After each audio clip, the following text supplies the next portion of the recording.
It's already over. Why even try?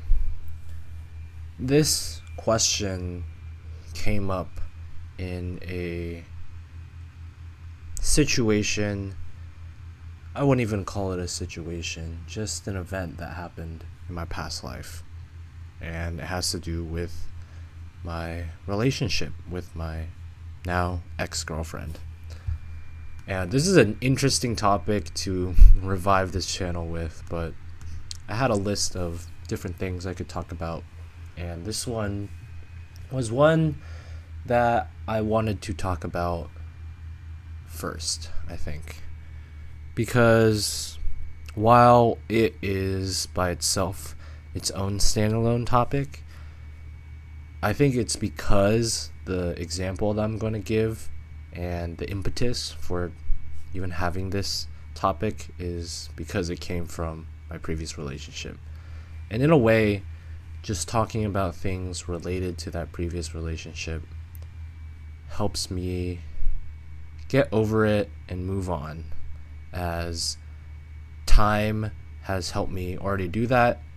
And I think just talking about these things that come from it as well will help me even further. So let's do that. It's already over, why even try? What is this statement talking about?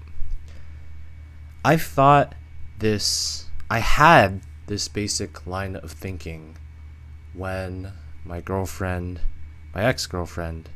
brought up issues in a particularly fateful night when we had a phone call.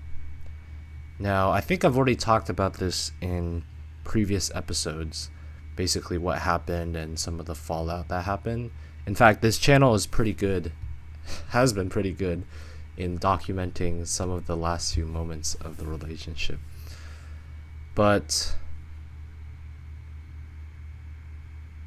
in essence, after she brought up multiple issues that she felt were preventing the relationship from really seeing a successful future, things that she had wanted to see changed over the past few weeks, months, and felt like they were still persistent problems, and thus were reasons why she wanted the relationship to end.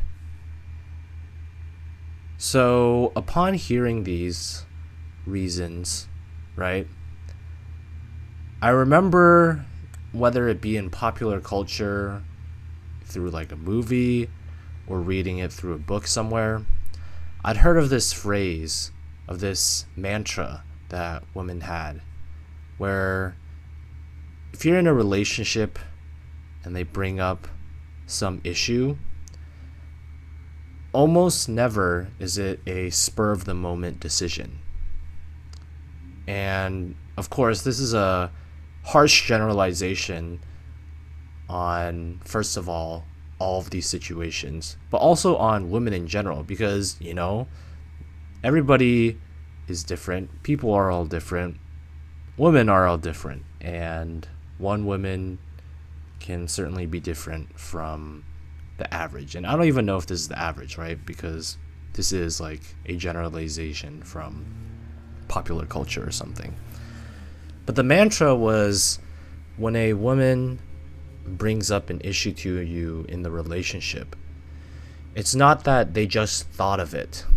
It means they've been sitting on it. They've been thinking about it and thinking about how it's been affecting them, and oftentimes thinking about how the situation has persisted for a while. So, for example, if someone says, I really don't like how you never hold the door open for me. Perhaps they bring this situation up because the guy, or since it's 2023, the other person in the relationship never opened the door for them. Or in one situation, didn't open the door for them. But that's the point that I'm saying. they're saying it after this one situation, but they're bringing up the issue because it is a repeated offense. It's not like it just happened this one time. It's been happening multiple times. And perhaps they've been waiting, assessing, seeing if the other person in the relationship will catch on and change their ways and understand how this is affecting them and finally hold the door open for them, right? So the fact that they're bringing it up means there's already been repeated grievances, and in a way they've already given the trial period. They've already done the waiting to see if the other person will actually change and fix the behavior. Now, of course, this is a generalization because when you're the other person and you hear this and you don't know all of the situation, usually when you hear it for the first time, you're thinking, okay, this is a one-time thing, right? And okay, I'll try and fix it.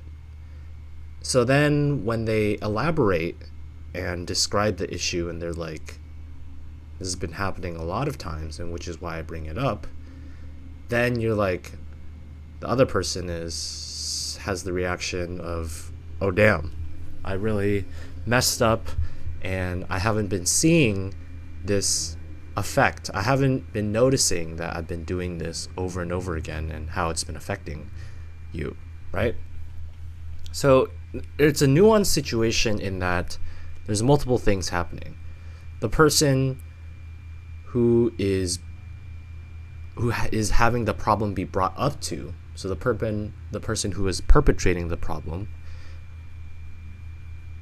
they could have two different viewpoints. Like, one perspective could be that they're really only listening or hearing about it for the first time, and maybe it's because the person who's bringing up the problem really hasn't been great in communicating before that they're experiencing this problem, because usually this thing's been going on for a while, and maybe even though it's been going on for a while, they haven't been bringing it up verbally or explicitly before, and they've been trying to give other cues, other implicit cues like body language cues, behavioral cues, and other kinds of implicit ways that perhaps are not very apparent to the other person.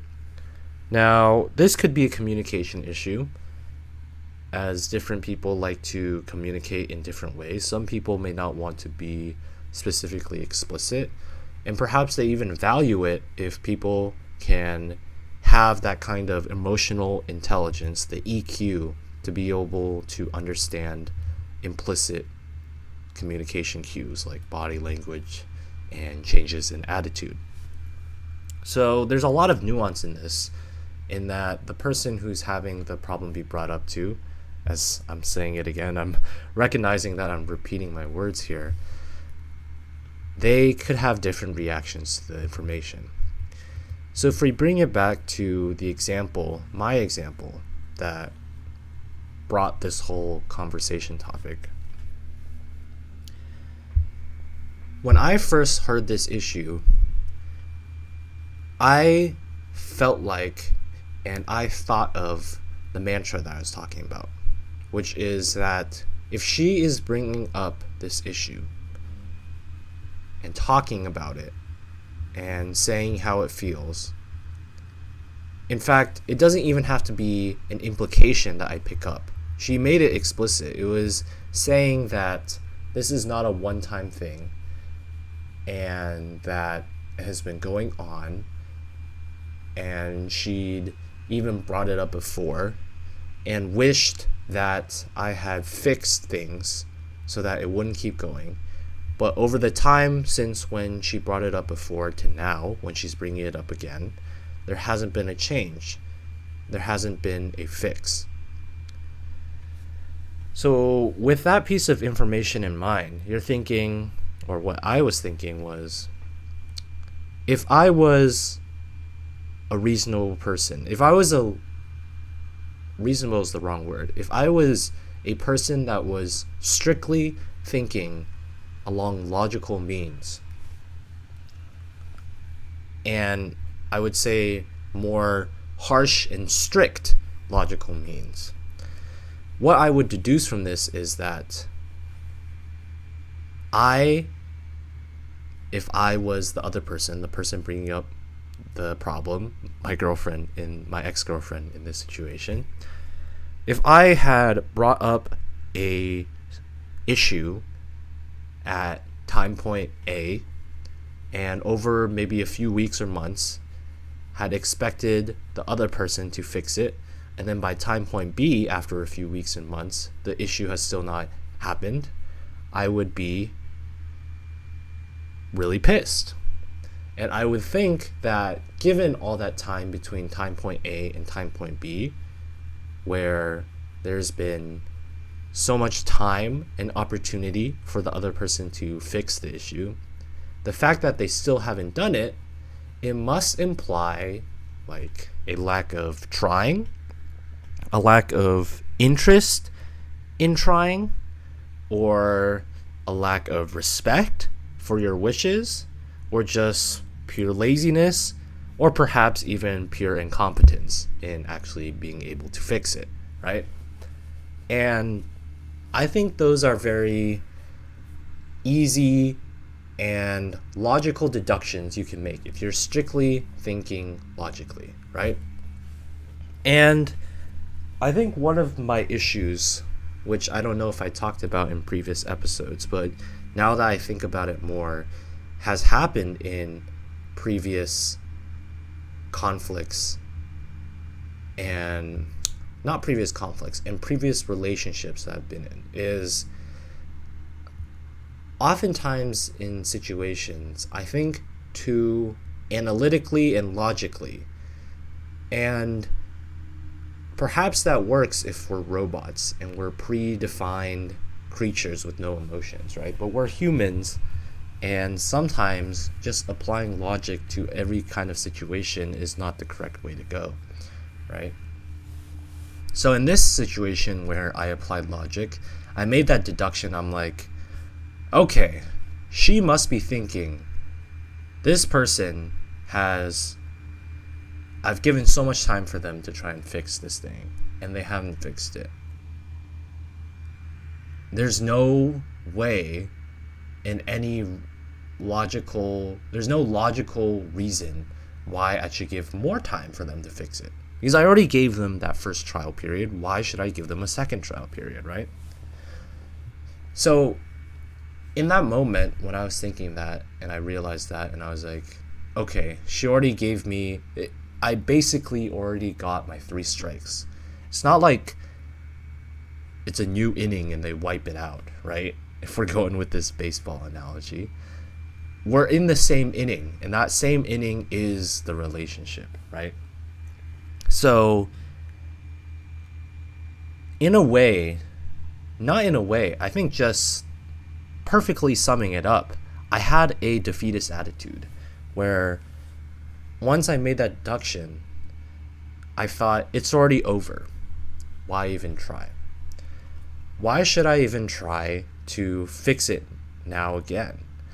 Because I had already been given the chance before, and clearly from my own actions, I had failed. So if nothing changes, and if you try to do something again, why should I expect anything different to come from the second time?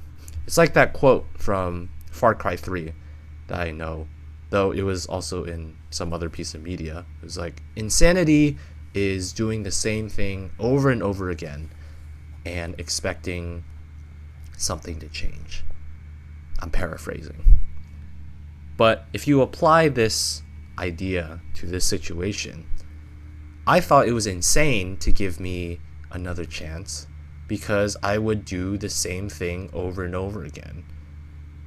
And the reason I had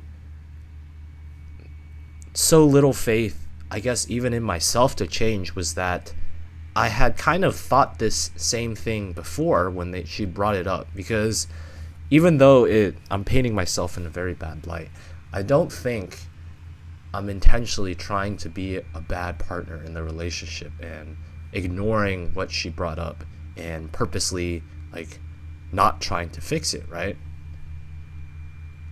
I don't think, now that I think about it, it was intentional. And I hope she knows that, right? Because otherwise I'd be seen as a really, really bad person. With that in mind, if I knew that it wasn't intentional that I hadn't done it, which meant that at that first time point A when she brought up the issue and I tried to fix it, and if the evidence is that from time point A to time point B, if the premise is that I had tried my best and it was not intentional that I hadn't fixed it, which meant I had tried my best to fix it, and if then we see the evidence that from time point A to time point B I hadn't fixed it, how would there be any difference given now we're at time point B if I were to say, okay, give me another chance, let me fix it? What is the evidence that something will be different this time? And when I was thinking about it logically, I was like, there is no evidence, and this is the definition of insanity, as that Far Cry 3 quote says. It would be something where I'm trying to do it again, and I'm expecting something to change, and nothing will change. And it's insane to think that something would change. And I think one thing I was really afraid of was coming off as a person that always gaslit and did not keep promises, right? And that was something I was really afraid of, to the point where I wouldn't even, logically, I came to the conclusion that I shouldn't even try again. It's already over, why even try? I didn't want to be the kind of person where I keep making these same empty promises, where I say, this time it'll be different. I'm going to try and fix it. And then come to time point C in another few weeks and months, and you'll see the same situation repeat, right? I didn't want that to happen. I didn't want to be that kind of person, right? So as a result, when she brought up these things, and partly I think this was part of our undoing on why the relationship ended, really, is that I did not fight back, really. I didn't try and justify and say and try and fix it, because I thought it would be more respectful. I thought it would be better for her. And maybe right now, if we take 10 years back, step back in the future and look at this situation, this whole thing again, perhaps I really did do the right decision, right? And perhaps more likely there isn't a right decision, but there was just like a decision A and a decision B. And I decided to do decision B, where I didn't fight back and I didn't try again, right? Because I thought that if she brought this thing up and had given me a chance already, she must have already thought these same things that I'm thinking right now. She must have had a roadmap when she was bringing up this situation that must have said like, and it must have been a roadmap where there was only one path remaining. It wasn't like a fork in the road where it could be that decision A and decision B. I thought that only decision B was possible from here. So as a result, and I thought this roadmap thinking was something that made sense, right? Because it's the same kind of thinking that I use when I'm approaching any kind of stressful situation, complicated situation. When you bring something up to somebody else, before I bring it up, I always do a lot of thinking about, where can this conversation go? I've thought a lot about why I'm bringing this up and I think of like the reasons I have for bringing it up and the possible outcomes. And in this case, I really thought that her roadmap would just be one possible outcome, which is she wants to break up, right? And she wants it to be over, and there wasn't a chance to even try for something different. And the reason I got to that idea was, as I said before, if you apply these really strict logical principles and you assess the situation, why would I be given another chance? And this is the tough part now, thinking back on it, right? As I said, maybe it'll be easier to come to terms later on, in a few months, in a few years, if I think about the situation again, to be like, decision B was not the only situation, or whatever decision it was the right decision. And maybe it'll be easier to justify that. But at this moment now, when it's been 5 months since it's all finished and these events transpired, it is difficult to think that. Because one of the things that happened a few months afterwards is we talked again, and she had brought up how I had asked her a question, I think, as part of trying to find some closure and finish this chapter, right? One of the questions I asked her, I think, was there any chance in actually fixing it? I think I really wanted to actually know whether there was that fork in the road at that moment. Was it only decision B, or was there actually a decision A that could have happened as well?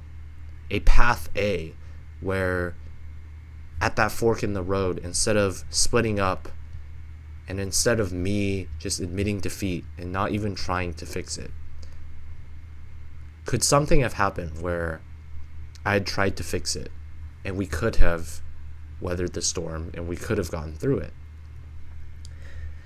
And I asked this question of her.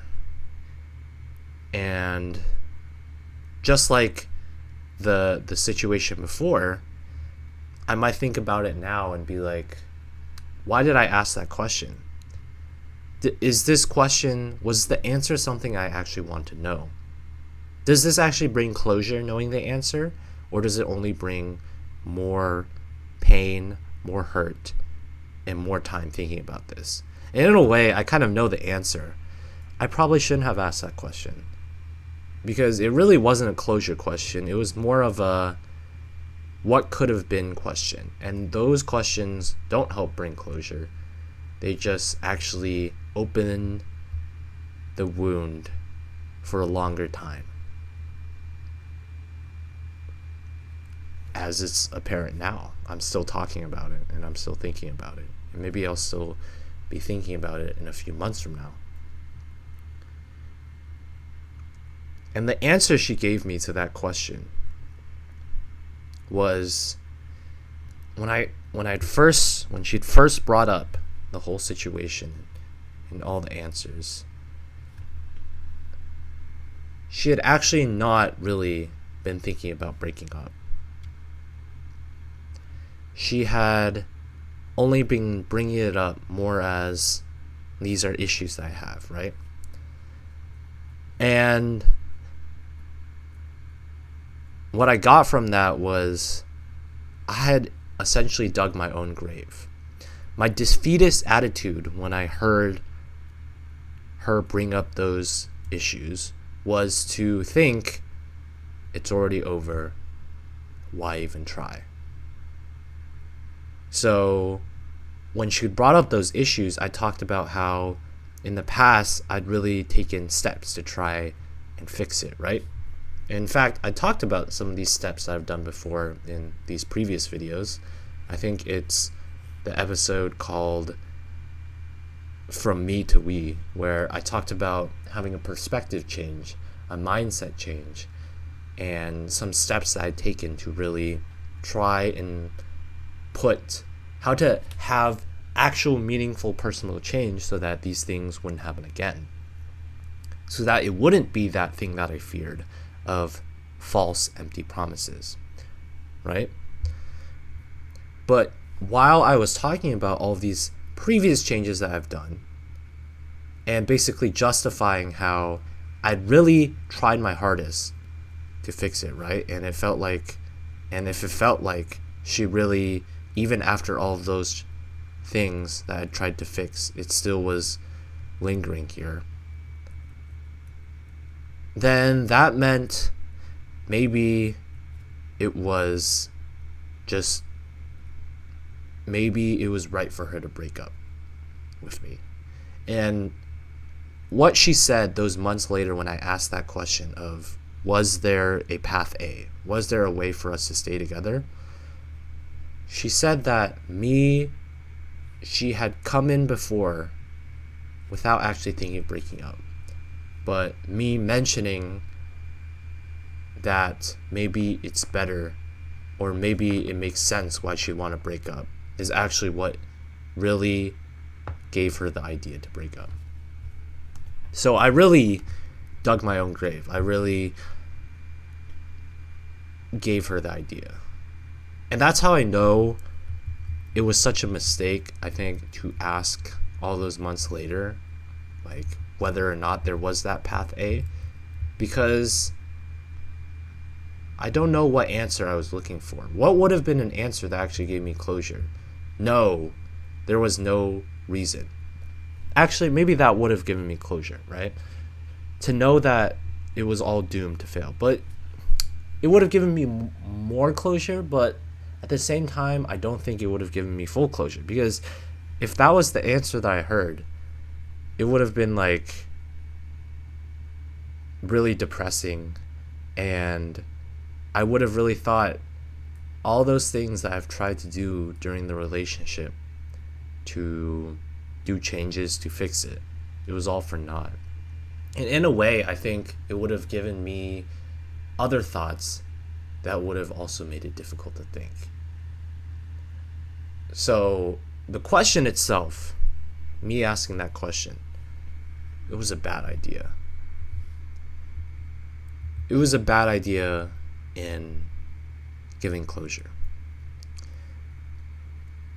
But I think the one thing that I can get from it, and the one idea that has helped me perhaps improve and I think be a better person in the context of future relationships, is that I've realized the defeatist attitude of giving up and using that strict logical paradigm to arrive to the conclusion that, why would she give me another chance? Yeah, strictly logically, why would she give me another chance? But humans aren't strictly logical. And from her own words, from her own answer to my question months later, she hadn't been thinking about it at that point, right? She was still having hope and thinking that I could have fixed, right? And even if I didn't know that months later, I think I might have thought back onto this moment of this situation and thought about how I should have done it differently. I shouldn't have just given up. And my fear of being seen or labeled as a person who just keeps giving false promises, someone who can't let go, I think there's a fine line and a balance, right? And I was so afraid of being that kind of person that I went too far, and I didn't fight at all. I didn't fight at all to try and maintain something that was actually good, something that I wanted.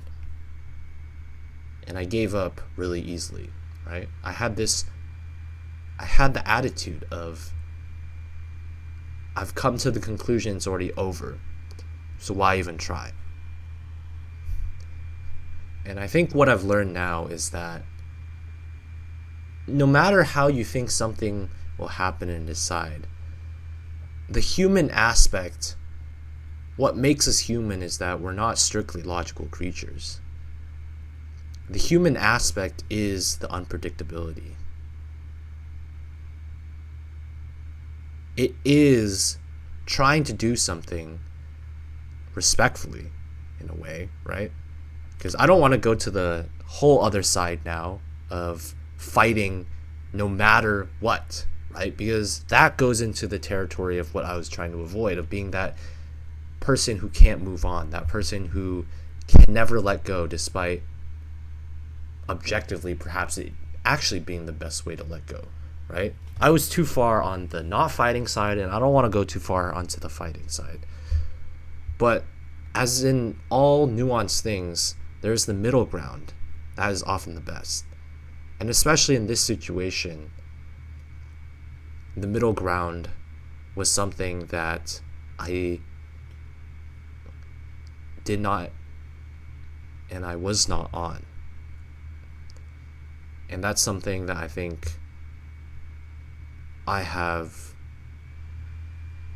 come closer to getting to after thinking about this more and more. After over 5 months from this situation and thinking about it on more than a few nights, thinking about things that could have been different. If it's already over, why even try? Why do anything if you already know the result? That's the thing. You don't know.